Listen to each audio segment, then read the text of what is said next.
लोकशाहीर अण्णाभाऊ साठे, माता रमाई, माता भीमाई, माता जिजाऊ, माता सावित्रीमाई आणि ज्या ज्या महापुरुषांनी महानायकांनी आमच्या हक्काची अधिकाराची लढाई लढली त्या सर्व महापुरुषांना महानायकांना मी त्रिवार वंदन करतो।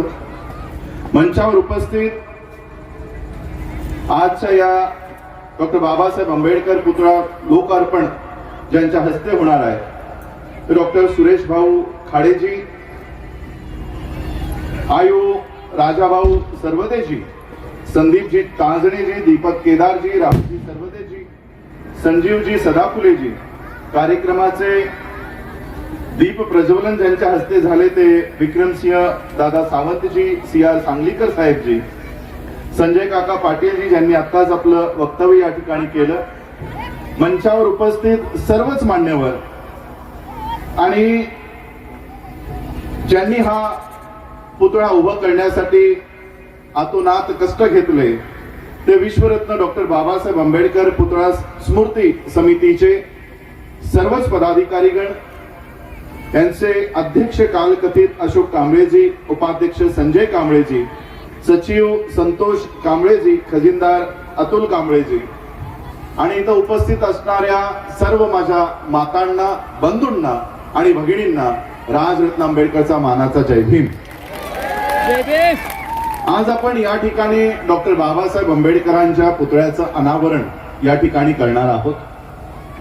हे अनावरण केल्यानंतर तुम्हा लोकांवर एक खूप मोठी जबाबदारी येणार आहे। या ठिकाणी इतर कोणत्याही पुतळ्याचं अनावरण केलं असतं तर कदाचित तुमच्यावरती जबाबदारी आली नसती, परंतु डॉक्टर बाबासाहेब आंबेडकरांच्या पुतळ्याचं अनावरण आपण सगळे या ठिकाणी करणार आहोत। तर त्यामुळे जतवासियांवर एक खूप मोठी जबाबदारी येणार आहे।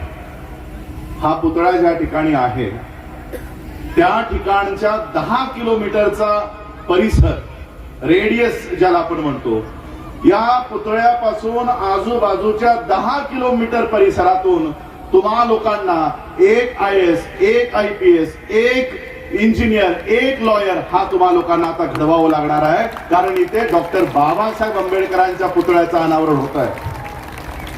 बाबासाहेब आंबेडकरांच्या पुतळ्याचं अनावरण झालं नसतं तर मंदिराच्या बाहेर त्या ठिकाणी बसणारा समाज निर्माण झाला असता, परंतु इथे डॉक्टर बाबासाहेब आंबेडकरांच्या पुतळ्याचं अनावरण होत आहे। या ठिकाणी मंदिराच्या बाहेर नाही, संसदेच्या आत बसणारा समाज तयार झाला पाहिजे, अशा पद्धतीचं अनावरण या ठिकाणी झालं पाहिजे। आज बाबासाहेब आंबेडकरांचे पुतळे मला वाटतं जगभरात सगळीकडे जातोय आणि युनिव्हर्सिटी ऑफ ब्रिटिश कोलंबिया या ठिकाणी बाबासाहेब आंबेडकरांचा पुतळा बसवण्याचं काम युनिव्हर्सिटी ऑफ ब्रिटिश कोलंबिया मध्ये होत आहे।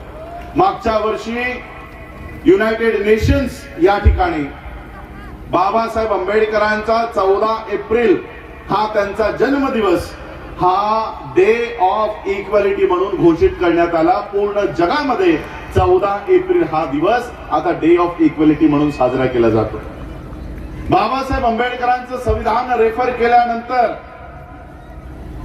युनायटेड नेशनचे संयुक्त राष्ट्राचे भूतपूर्व राष्ट्राध्यक्ष त्यांनी बाबासाहेब आंबेडकरांसाठी उद्गार काढले की बाबासाहेब आंबेडकर जर आमच्या देशात जन्माला आले असते तर आम्ही सूर्याचं नाव बदलून त्याला आंबेडकर हे नाव दिलं असतं। एवढी मोठी ख्याती बाबासाहेब आंबेडकरांची संपूर्ण जगभर आहे। आज अनेक मान्यवरांनी अनेक विषय या ठिकाणी ठेवले।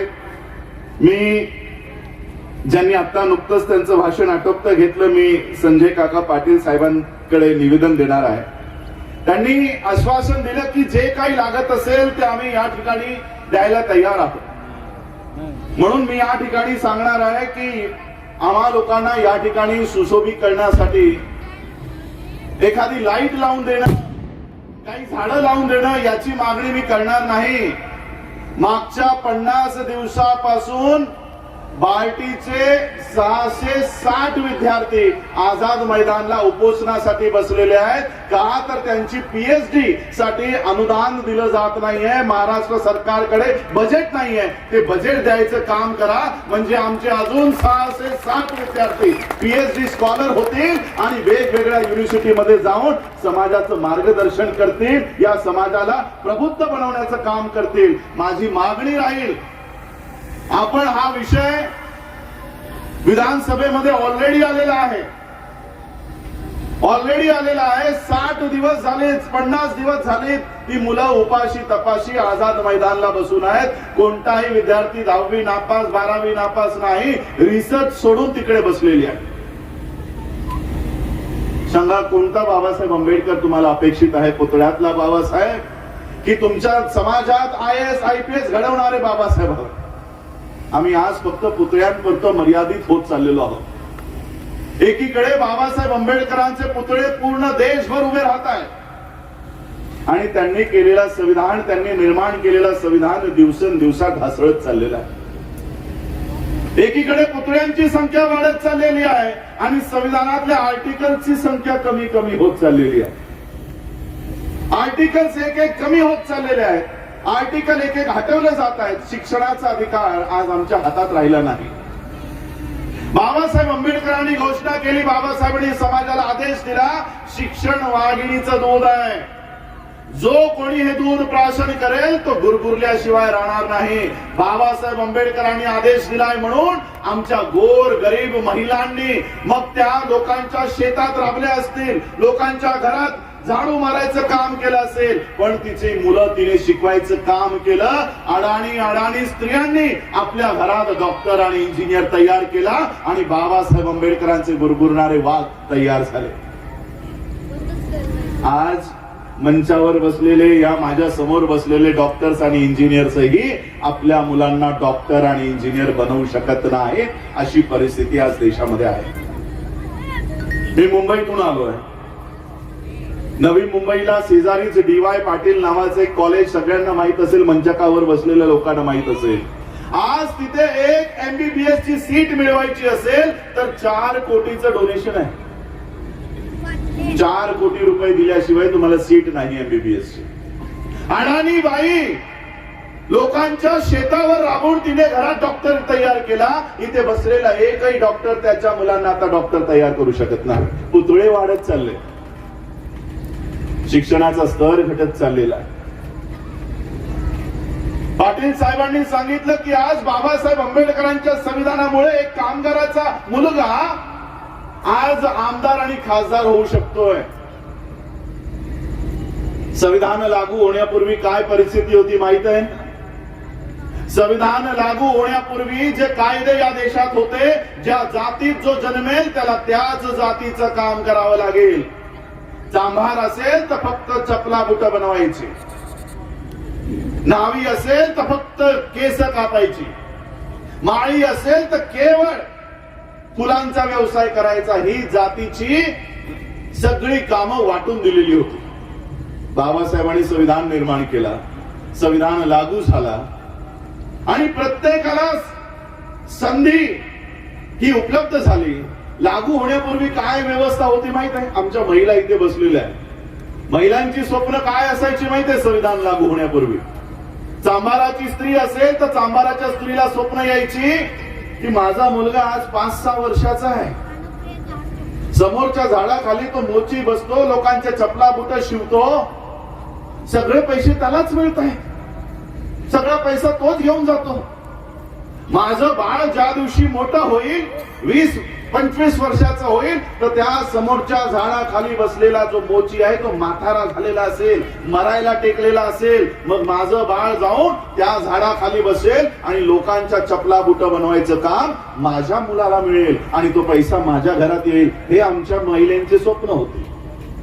नावाच्या स्त्रीचे हीच स्वप्न.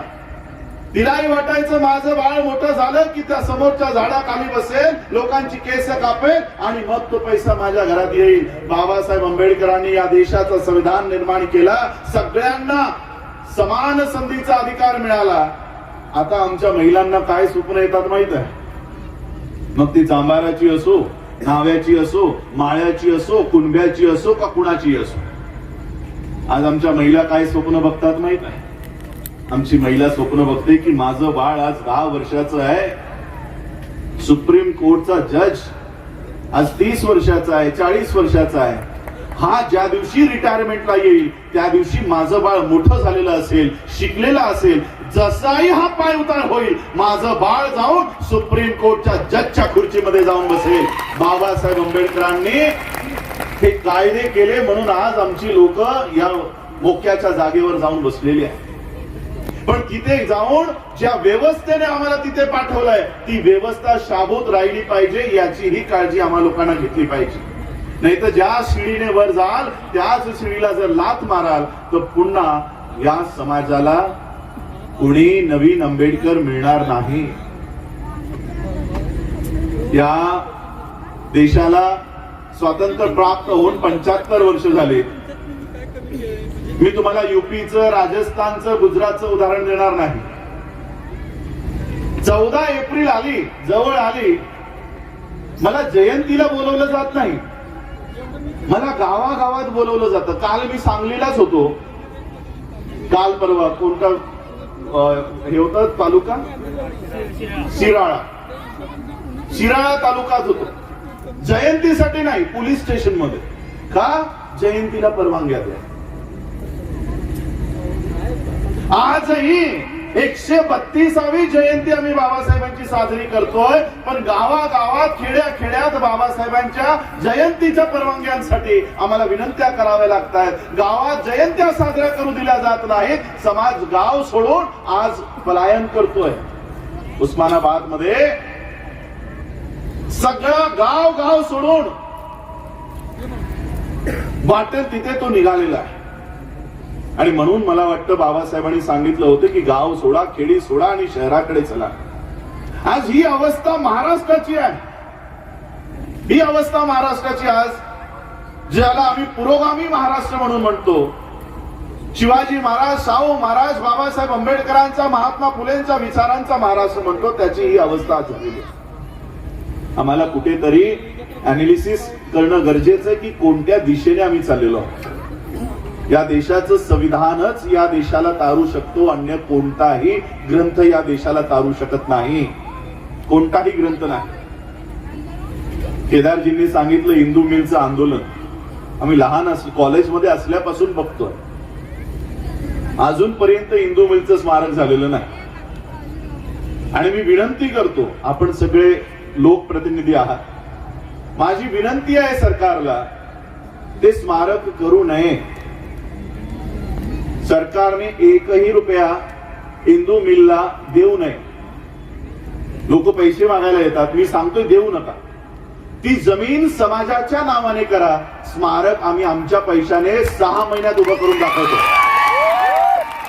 एवढी हिंमत असेल तर महाराष्ट्र शासनाने आमच्यापैकी 10 लोकांना, 11 लोकांना, 7 लोकांना एकत्रित करून एक समिती तयार करा. तुम्हाला आम्ही हैदराबाद पेक्षा भव्य दिव्य बाबासाहेबांचं स्मारक या देशात करून दाखवतो, महाराष्ट्रात करून दाखवतो. 1ही रुपया आम्हाला शासनाचं नको, 1ही रुपया नको. आमचं कॉलेज संपलं, ग्रॅज्युएशन संपलं, पीजी संपलं, पीएचडी संपली, तरी अजून बाबासाहेबांचं स्मारकाचं काम सुरू नाही. म्हणून हे स्मारक आम्ही उभी करू शकतो, एवढी ताकद आहे आमच्या. 2020 साली लॉकडाऊन मध्ये आम्ही जयंती साजरी केली. लॉकडाऊन मध्ये हे अशा पद्धतीने लाइटिंग नाही झाली, बाबासाहेबांचे पुतळे नाही उभे राहिले. इकॉनॉमिक टाइम्सने एक बातमी छापून आणली की बाबासाहेब आंबेडकरांची जयंती भारतात साजरी न झाल्यामुळे देशाच्या अर्थव्यवस्थेला 2100 कोटी रुपयांचं नुकसान झालं. किती? 2100 कोटी. याचा अर्थ काय? आम्ही एका रात्रीत किती रुपये खर्च करतो बाबासाहेबांवर? 2100 कोटी. विचार करा, जो समाज एका रात्रीत 2100 कोटी रुपये खर्च करतो त्याला 500 कोटीसाठी कुणाला भीक मागायची गरज आहे का? आमच्याकडे तेवढा पैसा आहे. बाबासाहेबांनी ज्या आम्हाला नोकऱ्या मिळवून दिल्या त्या नोकऱ्यांवर आमचा अधिकार, पहिला पगारावर अधिकार नाही. ही नोकरी कशामुळे मिळाली माहिती आहे? बाबासाहेब आंबेडकरांना मुंबई हायकोर्टाच्या, बॉम्बे हायकोर्टाच्या जज पदाचं ऑफर आली. बाबासाहेबांचं स्पीच आहे या प्रसंगी. बाबासाहेब म्हणतात, या जज पदाची कबुली, या जज पदाला जर मी ऍक्सेप्ट केलं 10 ते 5 जर कोर्टात बसून राहिलो तर माझ्या समाजाला कोण न्याय देईल? ही कोण बाबासाहेब जज पदाला काय म्हणतात माहित आहे? कोण ही घोरपड आपल्या गळ्यात घालून घेईल? आमची लोक ऍडव्होकेट होण्यासाठी, लॉयर होण्यासाठी अख्खं आयुष्य खर्च घालतात. बाबासाहेब जज झाले होते. बाबासाहेब म्हणणार या जज पदाची घोरपड मी माझ्या गळ्यात घालून घेणार नाही. बाबासाहेब आंबेडकरांनी ती एक नोकरी लाथाडली, त्याच्या बदल्यात लाखो नोकऱ्या आमच्यासाठी उभ्या राहिल्या. म्हणून आमच्या पगारावर पहिला अधिकार आमच्या पित्याचा, आमच्या पत्नीचा, आमच्या पतीचा नाही. आमच्या पगारावर पहिला अधिकार हा डॉक्टर बाबासाहेब आंबेडकरांचा आहे. म्हणून बाबासाहेब आंबेडकरांचे स्मारक बनवायचे असतील तर युनिव्हर्सिटीज बनवा. बाबासाहेबांना केवळ राजकारणापुरतं मर्यादित ठेवू नका. बाबासाहेब आंबेडकरांच्या अर्थव्यवस्थेवर आम्ही काम नाही करत. बाबासाहेबांच्या शैक्षणिक व्यवस्थेवर आम्ही काम नाही करत आहे. फक्त पॉलिटिक्स. बाबासाहेबांचा वापर फक्त राजकारणासाठी. इलेक्शन्स आले की बाबासाहेब. त्या पलीकडे बाबासाहेबांचे विचारच आम्हा लोकांना उघडून बघायचे नाही. कारण ते बाबासाहेब नकोत आम्हाला. आम्हाला आमच्या सोयीचे बाबासाहेब हवेत. शैक्षणिक विचार देणारे बाबासाहेब आम्हाला नको. अर्थव्यवस्थेवर विचार देणारे बाबासाहेब आम्हाला नको. अरे हे विचार इतर समाजातली लोक बाबासाहेबांचे फॉलो करून त्यांनी त्यांच्या व्यवस्था उभ्या केल्या आहेत. 100 वर्ष पूर्ण झाली. बाबासाहेब आंबेडकरांनी रिसर्च केलेल्या, लिहिलेल्या नाही म्हणत आहे, रिसर्च केलेल्या प्रॉब्लेम ऑफ रुपी या ग्रंथाला आता 100 वर्ष पूर्ण झाली. या 100 वर्षात स्टेजवरनं पासून ते इथपर्यंत मी तुम्हाला विचारतो, किती लोकांनी प्रॉब्लेम ऑफ रुपी वाचलाय? रिसर्च बाबासाहेबांचा 3-3 वर्ष, 4-4 वर्ष मेहनत करून बाबासाहेबांनी प्रॉब्लेम ऑफ रुपी हा ग्रंथ लिहिला. आम्ही साधं सोफ्यावर बसून, एसी मध्ये बसून ते उघडून वाचायला तयार नाही आहोत. वाचत नाही आहोत आम्ही. या प्रॉब्लेम ऑफ रुपीवर रिझर्व्ह बँक ऑफ इंडिया उभी राहते आणि रिझर्व्ह बँक ऑफ इंडिया ही या देशातल्या बँकिंग सेक्टरला हातात घेते. सांगा, आरबीआय तुमच्या हातात आहे का? मी बघा, भले पॉलिटिकल लोक मंचावर बसलेले असतील, परंतु जे सत्य आहे ते मी तुम्हा लोकांना या ठिकाणी सांगणार आहे. या 7-8 वर्षात तुम्ही इंडिया हे नाव ऐकलंय का? भारत सरकार ऐकलंय? 4-5 वर्षात, 7 वर्षात भारत सरकार हे नाव ऐकलंय का? कानावर पडतं का कधी? न्यूजच्या माध्यमातून, पेपरच्या माध्यमातून कोणतं सरकार आलंय आता? मोदी सरकार. यापूर्वी सरकार होती, पण ते कधी मनमोहन सिंग सरकार, मोरारजी देसाई सरकार कधी ऐकले अशी नावं? मग आताच या 7 वर्षात भारत सरकार हा शब्द गाळून मोदी सरकार हा शब्द कुठून नवीन उदयास आला? कारण भारत सरकारचा ऑफिशियल दस्तावेज कॉन्स्टिट्यूशन ऑफ इंडिया. भारत सरकार कशावर चालेल? संविधानावर. मग मोदी सरकार कशावर चालेल? सांगा. मनुस्मृती. कारण आता भारत सरकार देशात अस्तित्वात नाही. भारत सरकार कधीच पडलंय. या देशात मोदी सरकार नावाचं सरकार उदयास आलं. मग मोदी सरकारचा ऑफिशियल डॉक्युमेंट कोणता? संविधानाला एकीकडे माथ्याला लावायचं आणि दुसरीकडे त्याला बाजूला सारायचं आणि दुसरा ग्रंथ त्याच्यावर काम करायचं. आज ज्या बँकिंग सेक्टरचा मी उल्लेख करतोय, ही रिझर्व्ह बँक ऑफ इंडिया, आता ही रिझर्व्ह बँक ऑफ इंडिया राहिली नाही. कारण भारत सरकार मधला भारत शब्द गेलाय, मोदी आलाय. मग रिझर्व्ह बँक ऑफ इंडिया इथे इंडियाच्या हटवून काय येईल? रिझर्व्ह बँक ऑफ मोदी झाली ती. ज्या बँकिंग सेक्टर साठी बाबासाहेब आंबेडकरांनी प्रॉब्लेम ऑफ रुपी हा ग्रंथ लिहिला, त्याचा वापर आम्ही करत नाही आहोत. आज या देशातली ब्राह्मणी व्यवस्था या बँकिंग सेक्टरचा वापर करते आहे. या देशामध्ये मला तुम्ही एक साधा प्रश्न विचारतो, त्याचं उत्तर द्या. गौतम अडाणी सारखा माणूस स्टेट बँक ऑफ इंडिया अशा भारत सरकारच्या बँकेत स्वतःचा पैसा ठेवेल का? एक जागतिक श्रीमंत स्वतःचा पैसा अशा फडतूस एसबीआय मध्ये जिथे पैसे काढायला गेल्यानंतर टेलर कॉम्प्युटरचे बटन असे दाबतो है ना. सरकारी बँक जिथे कॅशियरला साधं कॉम्प्युटर चालवता येत नाही अशा बँकेत अडाणी आपले पैसे ठेवेल का? त्याचे पैसे कुठे? Bank of America, Swiss bank है ना. मग ज्या बँकेत अडाणीचे पैसेच नाही त्या बँकेकडनं 1 लाख करोड रुपयाचं लोन उचलतायत, 1000 लाख करोड रुपयाचं लोन उचलतायत. आता मागच्या 2 महिन्यापूर्वी 72,000 करोड रुपयाचं लोन एसबीआयने त्यांचं माफ केलं.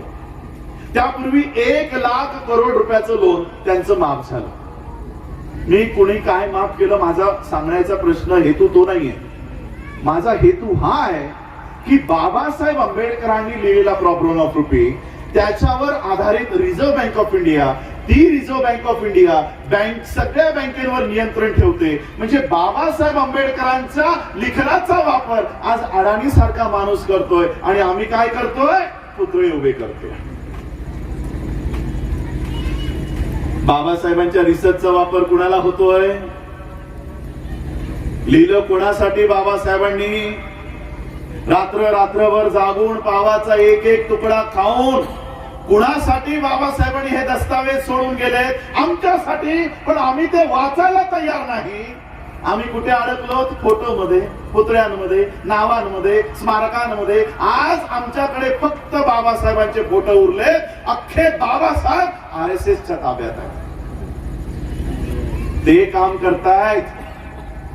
बाबासाहेबांच्या विचारांवर आज ते काम करून स्वतःची अर्थव्यवस्था उभी करतायत, स्वतःची राजकीय व्यवस्था उभी करतायत, स्वतःची शैक्षणिक व्यवस्था उभी करतायत. आणि आम्ही मात्र फक्त बाबासाहेब आंबेडकरांचं दैवीकरण करतोय. दैवीकरण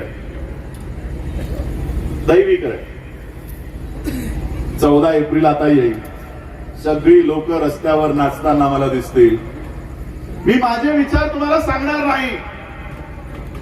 बाबासाहेब आंबेडकरांचे त्यांचेच विचार त्यांच्या जयंतीबद्दल काय होते हे 8व्या खंडात पार्ट 3 मध्ये लिहून आहे. बाबासाहेब आंबेडकरांना त्यांच्या जयंतीसाठी मुंबईच्या कार्यकर्त्यांनी आमंत्रित केलं की बाबासाहेब तुमचा बर्थडे आहे, तुमची जयंती आहे, तो आम्ही आयोजित केलेला आहे, तुम्ही संध्याकाळी कार्यक्रमाला या. काय म्हणतात माहितीये बाबासाहेब?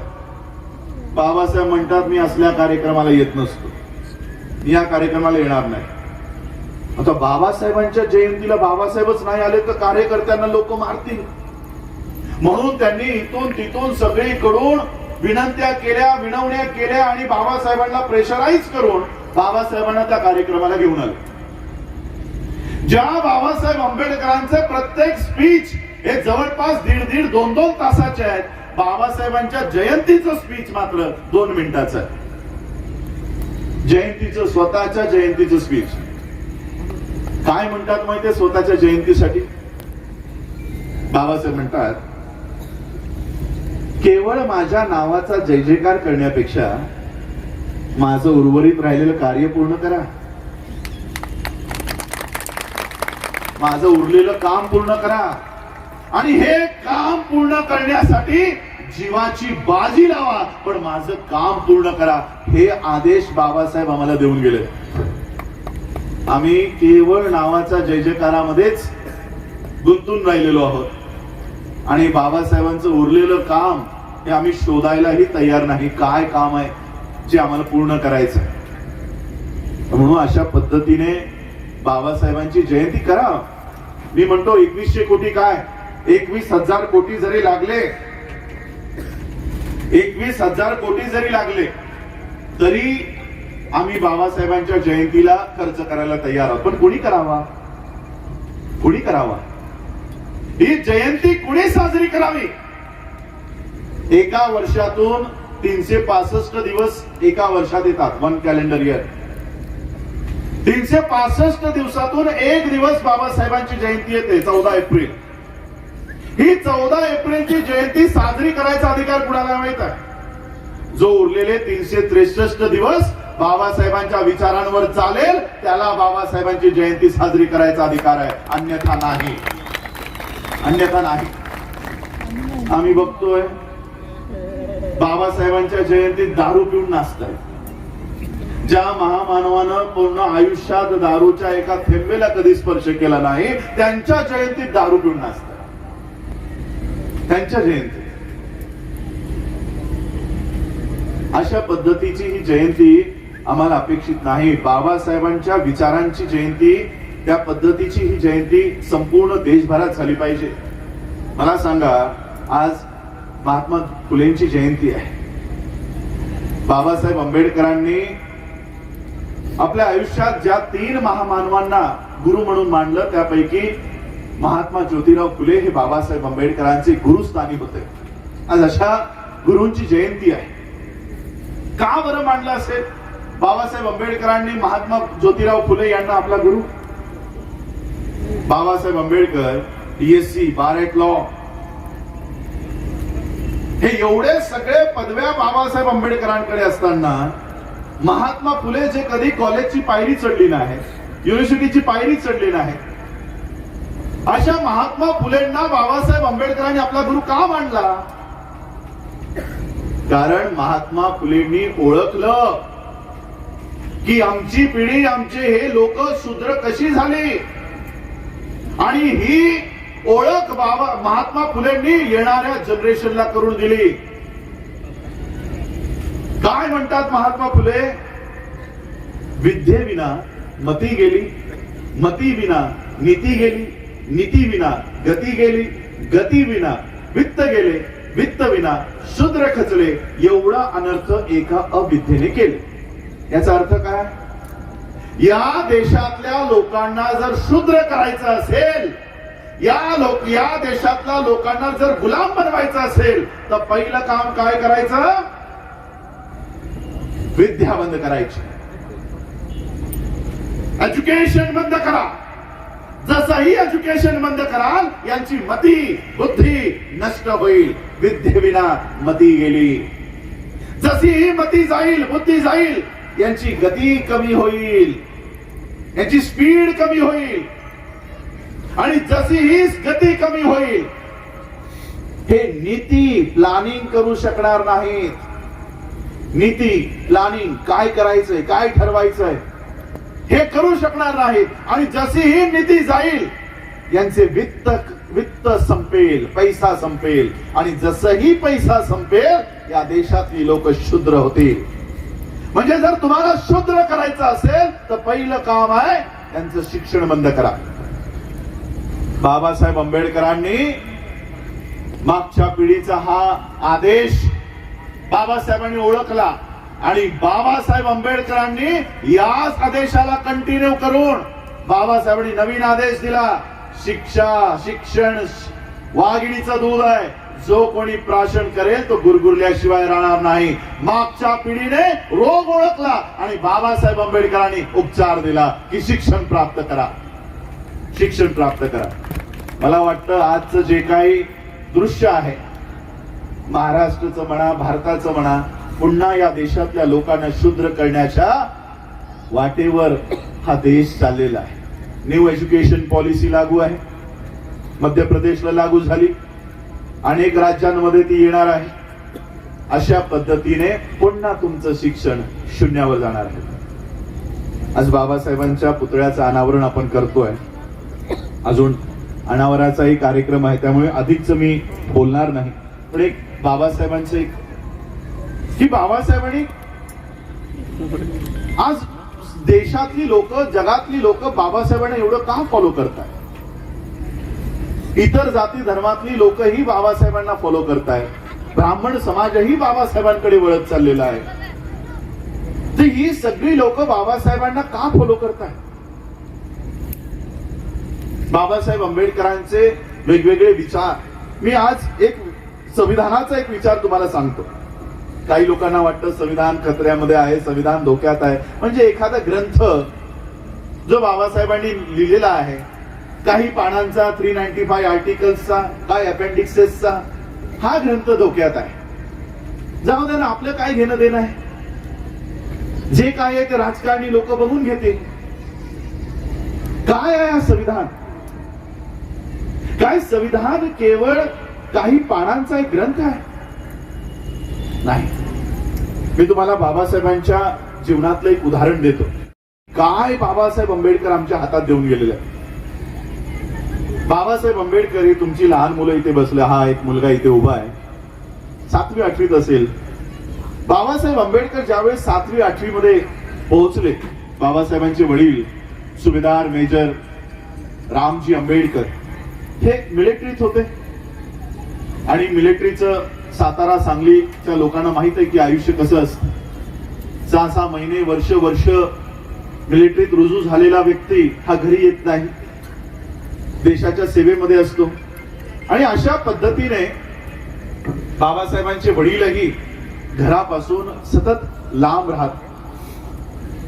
त्यांनाही मनात वाटायचं की मला माझ्या मुलांना बघायचंय.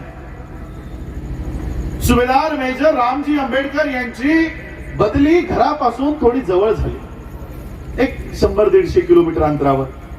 आणि वडिलांना वाटलं की आता मी घरापासून जरा जवळ आलोय, मुलं पण थोडी मोठी झालेली आहेत, बरेच महिने झाले मी माझ्या भिवाला बघितलं नाही. बाबासाहेब आंबेडकरांचं लहानपणचं टोपण नाव, टोपण काय माझ्याकडे आता मी साताऱ्यातून बाबासाहेबांचं लिव्हिंग सर्टिफिकेट मी काढलं, त्याच्यावरही भिवाच लिहिलेलं. तर बाबासाहेबांना लहानपणचं नाव भिवा होतं. तर वडिलांना वाटलं मी माझ्या भिवाला बघितलेलं नाही, मी आता घरापासून जरा जवळ आलेलो आहे, का नाही त्यांनाच इकडे बोलवून घेता येईल. म्हणून रामजी बाबांनी एक तार पाठवली आणि तारेमध्ये टेलिग्राम मध्ये लिहिलं की तुम्हा लोकांना शाळेच्या जर सुट्ट्या लागल्या असतील तर तुम्ही मला भेटायला का येत नाही. मला भेटायला यायचं असेल तर ही जी ट्रेन आहे जी मी तुम्हाला सांगतो, ही ट्रेन पकडा, या स्टेशनला उतरा आणि कोणत्या तारखेला येणार असाल ती तारीख मला टेलिग्राम मध्ये लिहून पाठवा, म्हणजे मी कुणाला तरी तुम्हाला घ्यायला स्टेशनला पाठवून देईन. आता ही तार बाबासाहेबांना भेटली. बाबासाहेब खुश झाले आणि वडिलांना भेटायला जायचंय. बाबासाहेब, त्यांचे मोठे भाऊ आणि त्यांच्या बहिणीची मुलं ही सगळी बाबासाहेबांना भेटण्यासाठी त्यांनी तयारी सुरू केली. बाबासाहेबांनी टेलिग्राम पाठवला की आम्ही या तारखेला येणार आहोत, आम्हाला घ्यायला कुणाला तरी पाठवून द्या. आता हा टेलिग्राम जो बाबासाहेबांनी पाठवला तो बाबासाहेबांच्या वडिलांच्या ऑफिसमध्ये आला आणि ज्या व्यक्तीकडे हा टेलिग्राम गेला त्या व्यक्तीने बाबासाहेबांच्या वडिलांना हा टेलिग्राम दिलाच नाही. आता वडिलांना माहिती नाही मुलं कधी येणार आहे. मुलांनी ठरल्याप्रमाणे ट्रेन पकडली, ज्या स्टेशनला उतरायला सांगितलं त्या स्टेशनला जाऊन उतरली आणि आपल्या वडिलांची वाट बघतायत की आमचे वडील आम्हाला घ्यायला येतील किंवा कुणाला तरी पाठवतील. आता वडिलांना माहितच नाही. ट्रेन येऊन निघून गेली, सगळी लोक आपापल्या दिशेला निघून गेली. ही मुलं 4-5 मुलं स्टेशनवर वाट बघतायत. चांगली कपडे, शुभ्र कपडे घातलेली होती.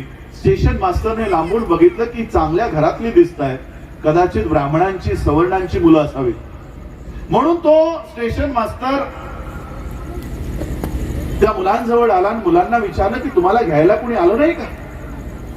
बाबासाहेबांनी तार ती काढली खिशातनं आणि त्या स्टेशन मास्टरला दाखवलं की आमचे वडील सुभेदार आहेत, आम्हाला या पत्त्यावर जायचंय, कदाचित आमची तार त्यांना भेटली नसावी, आम्हाला या पत्त्यावर सोडायची व्यवस्था करा.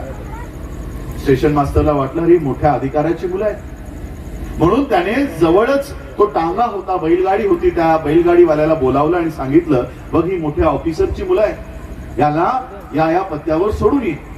त्या गाडीवाल्याने सगळ्या मुलांना गाडीत बसायचं आमंत्रण दिलं. ही मुलं पटापटा त्या गाडीत बसली आणि ही गाडी बैलगाडी बाबासाहेब आंबेडकरांच्या हेडक्वार्टर्स, वडिलांच्या हेडक्वार्टरसाठी निघाली.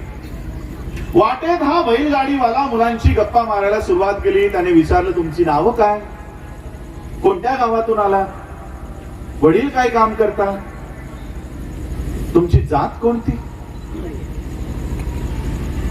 आणि जसंही जातीबद्दल त्या गाडीवाल्याला लक्षात आलं त्याने गाडी थांबवली आणि सगळ्या मुलांना शिव्या घालून खाली उतरवलं आणि त्याने सांगितलं की तुम्ही अस्पृश्यांची मुलं आहात, मला वाटलं तुम्ही सवर्णांची मुलं आहात, आत्ताच्या आत्ता माझ्या गाडीतून खाली उतरा. सगळी मुलं खाली उतरली.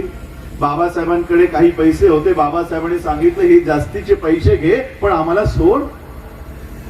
तो गाडीवाला म्हणाला ठीक आहे, पण तुम्ही अस्पृश्य आहात म्हणून माझ्या सोबतीला तुम्ही बसू शकत नाही. माझ्या गाडीच्या मागे चालत चालत तुम्ही या. गाडीवाला गाडीत बसला. गाडी त्याने सुरू केली आणि ही मुलं गाडीच्या मागे चालत चालत चालत चालत निघाली. 2-4 किलोमीटर चालल्यानंतर बाबासाहेबांना तहान लागली. बाबासाहेबांनी त्या गाडीवाल्याला सांगितलं की तुमच्याकडे जे पाणी आहे ते थोडंसं पाणी मला द्या, मला खूप तहान लागली आहे, मला खूप तहान लागली. गाडीवाल्याने सांगितलं तुम्ही अस्पृश्य आहात म्हणून मी माझ्या जवळचं पाणी तुम्हाला देऊ शकत नाही. पुढे जर एखादी नदी आली, तलाव आला तर मी गाडी थांबवेन, तुम्ही जाऊन पाणी पिऊन या.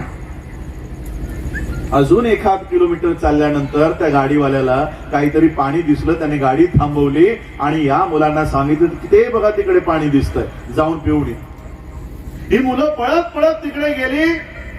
बाबासाहेब आंबेडकर तिथे पोहोचून बघतायत तर काय की इथे तर पाणी नाही, नुसता चिखल आहे. पण तहान लागली, करायचं काय? बाबासाहेबांनी तो चिखल चिखल सारवला, हटवला आणि त्यातून जे काळं घाणेरडं पाणी वर आलं ते काळं घाणेरडं पाणी या मुलांनी पिलं. सगळे कपडे खराब झाले, चेहरा खराब झाला. असे माखलेल्या अवस्थेत पुन्हा 1-2 किलोमीटर चालून बाबासाहेबांच्या वडिलांकडे जाऊन पोहोचले. लांबून बाबासाहेब आंबेडकरांच्या वडिलांनी बाबासाहेब आंबेडकरांना बघितलं की माझ्या मुलांची काय अवस्था झाली आहे, यांच्या सोबत काय झालं असेल याची खात्री, याचं सगळा अंदेशा रामजी बाबांना आला. बाबासाहेबांनी जसंही रामजी बाबांना बघितलं, बाबासाहेब पळत सुटले आणि रामजी बाबांना आपल्या पित्याला येऊन त्यांनी मिठी मारली आणि मिठी मारून ते रडू लागले. आणि बाबासाहेबांनी रामजी बाबांना प्रश्न केला की बाबा, मला पाणी पिण्याचा अधिकार का नाही? बाबा, मला गाडीत बसण्याचा अधिकार का नाही? छोट्याशा त्या लहानग्या भिवाच्या प्रश्नांचं उत्तर रामजी बाबांकडे नव्हतं. रामजी बाबांनी बाबासाहेबांना शांत केलं. शांत करून सांगितलं की रडायचं थांबव, रडायचं थांबव. याच परिस्थितीला तुला बदलायचंय, याच परिस्थितीला बदलायचंय. आणि रामजी बाबांनी बाबासाहेबांना असं तयार केलं की ज्या लहानग्या भिवाला बैलगाडीतून उतरवून लावलं होतं, ज्या लहानग्या भिवाला चिखलाचं पाणी प्यायला लावलं होतं, त्याच लहानग्या भिवाचा डॉक्टर बाबासाहेब आंबेडकर झाला. आणि बाबासाहेब आंबेडकरांनी या देशाचा संविधान निर्माण केला, संविधान निर्माण केला.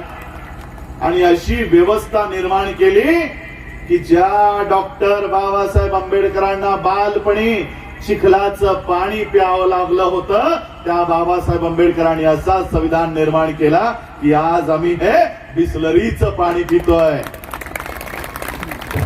ज्या बाबासाहेब आंबेडकरांना लहानपणी बैलगाडीतून उतरून लावलं, त्या बाबासाहेब आंबेडकरांनी असा संविधान निर्माण केला की आज आम्ही एरोप्लेन मध्ये बसत नाही, एरोप्लेन उडवण्याचं काम कॅप्टन म्हणून आज आमची लोक करतायत. हा केवळ 395 आर्टिकलचं पुस्तक वाचवण्याची, 395 आर्टिकलचा ग्रंथ वाचवण्याची लढाई आपल्याला लढायची नाहीये. ही व्यवस्था जी बाबासाहेब आंबेडकरांनी आम्हाला दिली, या व्यवस्थेसाठी, ही टिकून राहण्यासाठी आम्हाला लोकांना एकत्रित येऊन लढायचं, एकत्रित येऊन लढायचं. बाबासाहेब आंबेडकरांनी हा संविधान 26 नोव्हेंबर 1949 ला या देशाला दिला. 26 जानेवारी 1950 ला तो लागू झाला.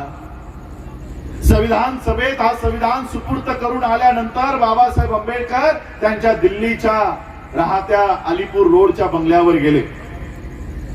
बाबासाहेब आंबेडकरांची आराम खुर्ची होती. बाबासाहेब आंबेडकर त्यांच्या आराम खुर्चीवर बसले. त्यांनी डोळे बंद केले. डोळे बंद केल्यानंतर त्यांच्या डोळ्यातून अश्रू वाहायला लागले. शेजारी बाबासाहेब आंबेडकरांचे सहकारी नानकचंद रत्तू उभे होते. रत्तूंनी बघितलं की बाबासाहेब रडतायत. आता बाबासाहेबांना कसं उठवावं? आणि कसं विचारावं की तुम्ही का रडता. म्हणून नानकचंद रत्तूने एक युक्ती केली. बाबासाहेब आंबेडकरांच्या पायाशी बसले आणि पाय चेपत चेपत बाबासाहेबांना प्रश्न केला की बाबासाहेब, हिंदी समजते ना सगळ्यांना? हिंदी समजते म्हणून तर अच्छे दिन आएंगेला बोललात. तेवढी हिंदी तरी समजते. पाय चेपत चेपत नानकचंद रत्तू ने बाबासाहेबांना प्रश्न केला कि बाबा साहब आप क्यों रो रहे हो? अभी आप इस देश को संविधान देकर आए हो, एक अच्छी व्यवस्था देकर आए हो, किस बात का दुख है आपको? आप क्यों रोते हो? बाबासाहेबांनी डोळे उघडले आणि रत्तूला सांगितलं, रत्तू आज मुझे मेरे बेटे की याद आ गई. मेरा बच्चा राजरत्न, मुझे मेरे बेटे राजरत्न की याद आ गई. मेरा बेटा जब 2.5 साल का था तब उसे डबल निमोनिया हो गया था और उस समय मेरे बच्चे को कोई डॉक्टर हाथ लगाने को तैयार नहीं था. पैसे देने के बावजूद कोई गवर्नेंस उसकी देखभाल करने को तैयार नहीं थी. बाबासाहेबांचा हा राजरत्न 2.5 वर्षाचा झाला असताना याला डबल निमोनिया झाला होता. Double pneumonia. साधा आमच्या मुलांना 100 डिग्री 102 डिग्री ताप आला तर आम्ही हॉस्पिटलला भरती करतो. बाबासाहेबांचा डबल निमोनियातून तडफडणारा मुलगा हॉस्पिटलला नाही, घरात पडून होता. घरात कुणी त्याचा उपचार करायला तयार नाही, कुणी त्याला हात लावायला तयार नाही. आणि किती दिवस मी त्या तापाने फणफणणाऱ्या पोराजवळ बसून राहू म्हणून बाबासाहेब शेवटी त्यांच्या कामाला निघाले. समाजाच्या केसेस लढाईसाठी हायकोर्टाला गेले. तडपणारं मूल घरात सोडून बाबासाहेब बॉम्बे हायकोर्टाला गेले. जसही बाबासाहेब हायकोर्टात पोहोचले, घरून निरोप आला. माता रमाईने निरोप पाठवला की बाबासाहेब जिथे कुठे असाल ताबडतोब घरी या, ताबडतोब घरी निघून या. बाबासाहेबांना माहित होतं मी माझा तापाने फणफणणारा मुलगा घरात सोडून आलोय आणि अशा पद्धतीचा जर निरोप आला असेल तर नक्कीच माझ्या मुलासोबत काहीतरी बरं वाईट झालं असेल. बाबासाहेबांनी सगळी कामं सोडली, तांगा केला आणि बाबासाहेब ज्या चाळीत राहत होते त्या चाळीच्या दाराशी येऊन हा तांगा थांबला. बाबासाहेब पळत पळत त्यांच्या 10x10च्या खोलीत गेले. त्या राजरत्नाला बाबासाहेबांनी उचललं आणि राजरत्नाला उचलून त्याला कडेवर घेऊन त्याच्याशी गप्पा मारू लागले, त्याच्याशी प्रेम करू लागले. आणि बाबासाहेबांच्या लक्षात आलं की हे मूल तर कधीच मेलेलं आहे. हे मूल मरून 4 तास उलटलेले आहे. हे मूल तर कधीच मेलं आहे. बाबासाहेब ओक्साबोक्शी रडायला लागले. भिंतीला डोकं आपटून आपटून बाबासाहेब रडले. कुणालाही कळे ना की बाबासाहेबांना शांत कसं करावं. बाबासाहेबांचा लहानपणचा मित्र मालू पुढे आला, बाबासाहेबांना शांत केलं आणि बाबासाहेबांना सांगितलं की बाबासाहेब आता मुलाच्या शरीरावर अंत्यविधी केला पाहिजे, त्यासाठी लागणारं साहित्य आणायचं आहे, ते पैसे उपलब्ध करून द्या म्हणजे आम्ही साहित्य घेऊन येतो. शांत झालेले बाबासाहेब पुन्हा ढसाढसा रडायला लागले, पुन्हा ढसाढसा रडायला लागले. शेजारी माता रमाई उभ्या होत्या. रमाईंच्या लक्षात आलं की हे रडण्याचं कारण वेगळं आहे, या रडण्यामागचं कारण वेगळं आहे. माता रमाईने अंगावरची साडी फाडली. बाबासाहेबांच्या खिशात कपनासाठीही पैसे नाही हे माता रमाईंच्या लक्षात आलं. माता रमाईने ती फाटलेली साडी त्या राजरत्नाच्या शरीरावर कफन म्हणून टाकलं आणि मग हे दोघं पती पत्नी जाऊन त्या मुलाचं अंत्यविधी करून आले. मुलाचा अंत्यविधी करून आले आणि ही गोष्ट बाबासाहेब आंबेडकरांना संविधान दिल्यानंतर आठवली. बाबासाहेब रत्तूला म्हणतात, रत्तू रत्तू आज मुझे मेरे राजरत्न की याद आ गई, मुझे मेरे राजरत्न की याद आ गई. जब मेरा राजरत्न इस दुनिया से विदा हो रहा था तब उसके शरीर पर डालने के लिए कफन तक के पैसे मेरे पास नहीं थे. मेरे राजरत्न को बिना कफन के इस दुनिया से जाना पड़ा, बिना कफन के. रत्तू, मैंने आज इस देश को संविधान निर्माण करके दिया है और मैंने आज ऐसी व्यवस्था इस देश में कायम की है कि मेरा आने वाला हर एक राजरत्न ये सूट बूट टाई कोट में पैदा होगा, ऐसी व्यवस्था मैंने इस देश को लागू करके दी है। बाबासाहेबांनी 395 कलमांचा ग्रंथ लिहिला नाही, बाबासाहेब आंबेडकरांनी आमच्या सुटा बुटातली टाय कोटातली व्यवस्था आमच्या स्वाधीन केली आहे। ही व्यवस्था आम्हाला टिकून धरायसाठी एकत्रित यावं लागणार आहे, लढावं लागणार आहे। नुसतं संविधान बचाव म्हटलं की म्हणतील त्यामध्ये ना काहीतरी तो ग्रंथ आहे। संविधानाच्या मागे एवढी मोठी व्यवस्था बाबासाहेबांनी आमच्या हाती दिली आहे। 72 वर्ष पूर्ण झाली, मनूरच्या कायद्याला 1500 वर्ष या देशात राबला। कुठं 1500 वर्ष, कुठे 72 वर्ष। या 72 वर्षातच 1500 वर्षाच्या मनुस्मृतीला थरकाप सुटलाय, थरकाप सुटलाय। 1500 वर्षाची मनुस्मृती, तिला 72 वर्षाच्या संविधानापासून भीती वाटते का?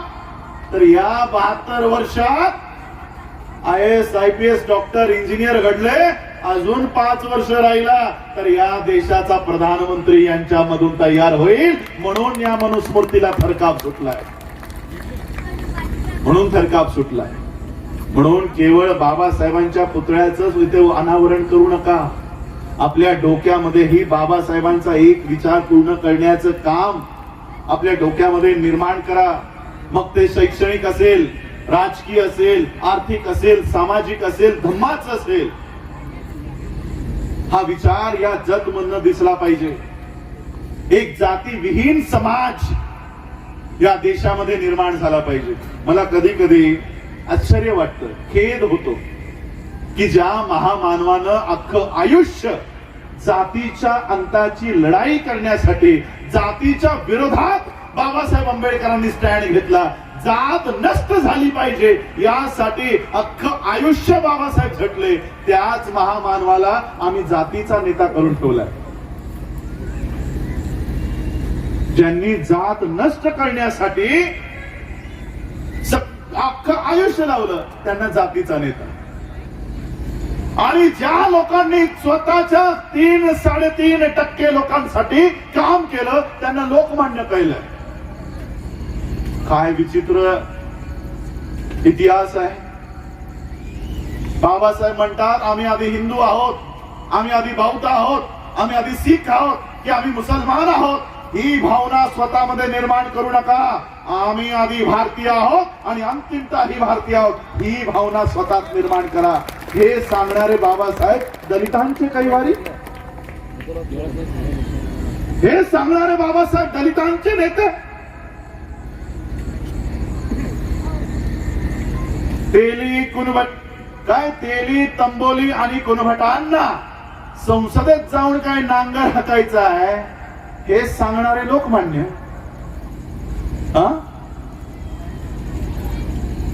तेली तंबोली आणि कुणभट यांना कशाला हवाय मतांचा अधिकार, यांना कशाला जायचंय संसदेत हे सांगणारे बाळ गंगाधर टिळक मात्र लोकमान्य। काय देशाचा विचार आहे। ज्या माणसामध्ये जसं बौद्ध धर्मात आत्मा वित्मा हा कॉन्सेप्ट नाही, पण ज्या कुणाचा असेलही, ज्या माणसामध्ये आत्मा नाही त्याला महात्मा करून ठेवलंय। मी गांधींचं एक उदाहरण देऊन माझ्या भाषणाला आटोपतो की बाबासाहेब बॅरिस्टर आहे, दोघांचा सन्मान आहे, मी कुणाचा अपमान नाही करत आहे, ती आमची संस्कृतीही नाही, पण दोघंही बॅरिस्टर। गांधी जे आज आपल्याला फोटो दिसतायत, गांधी अशा स्वरूपात कधी नव्हते। गांधी सूट बूट टाय कोटातले आहेत। बघा तुम्ही त्यांचे साऊथ आफ्रिकेतले फोटो, साऊथ आफ्रिकेत ते वकिली करायचे, सूट बूट टाय कोटात राहायचे। त्या ठिकाणी वर्णभेद होतोय, वर्णभेद ते करतायत, म्हणून साऊथ आफ्रिकेतल्या लोकांनी त्यांना तिथून हुसकावून लावलं, हकलून लावलं की असला माणूस आमच्या देशात नको, हा काळा गोरा वर्णभेद या आमच्या देशात करतोय आणि आमच्याच देशात राहून आम्हालाच अधिकार देत नाही। म्हणून हा माणूस आमच्या देशात नको म्हणून साऊथ आफ्रिकेतून त्यांना हाकलून लावलं. मग ते भारतात आले, सूट बूट टाय कोटात भारतात आले. आणि भारतात आल्यानंतर मग त्यांनी त्यांच्या राजकीय गुरुला गाठलं आणि सांगितलं की मला या देशामध्ये चळवळ उभी करायची आहे, मला काय केलं पाहिजे ते तुम्ही मला सांगा. गांधी त्यांच्या गुरूंनी सांगितलं की काम करा गांधी, तुम्ही आधी संपूर्ण भारताचा एकदा दौरा करून या, आधी भारताची परिस्थिती बघा, ज्यांच्यासाठी तुम्हाला काम करायचंय आधी त्यांची परिस्थिती काय ती बघा. मग गांधींनी गावागावातले खेड्याखेड्यातले दौरे केले. दौरे करून त्यांनी बघितलं, अरे या देशातली लोक तर उघडी नागडी आहेत, अंगावर कपडे नाही, खायला 2 वेळचं अन्न नाही. आणि मग गांधी त्यांच्या गुरुकडे गेले आणि त्यांनी सांगितलं, अरे कसला देश आहे, यांच्या अंगावर तर कपडे नाही, यांना खाण्यापिण्यासाठी अन्न नाही. गुरुने सांगितलं, जर या लोकांचा नेता व्हायचा असेल, अगर इन लोगों का नेता होना है, अगर लोग नंगे हैं तो खुद भी नंगे हो जाओ, खुद भी नंगे हो जाओ. सूट बूट टाय कोट घालणारे गांधी यांनी सूट काढला, पॅन्ट काढली, शर्ट काढली आणि धोती नेसायला सुरुवात केली. आणि मग पुन्हा भारताच्या समोर गेले. लोकांना वाटलं, रे हम भी नंगे, ये भी नंगा, हमारा मसीहा आ गया. हळूहळू गांधी महात्मा झाले. आणि मग बाबासाहेब आंबेडकरांचा सामाजिक राजकीय पटलावर उदय झाला. बाबासाहेबही भारतात आले. बाबासाहेब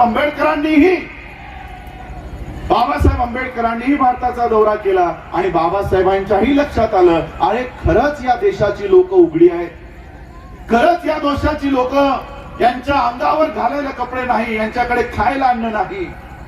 बाबासाहेब आंबेडकरांची परिस्थिती, त्यांच्या घरात 18 विश्व दारिद्र्य होतं, पण बाबासाहेबांनी कधीही फाटका शर्ट घातला नाही.